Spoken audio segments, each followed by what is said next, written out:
College, working part-time, waiting tables, left a smile.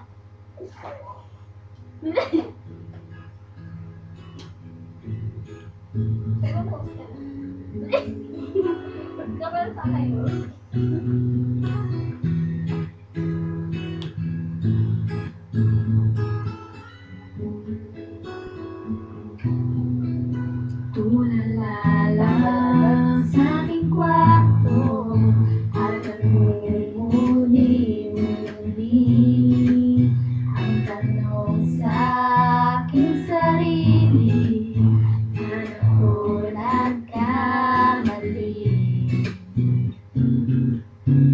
Bakit sa iyo pa nagkagusto?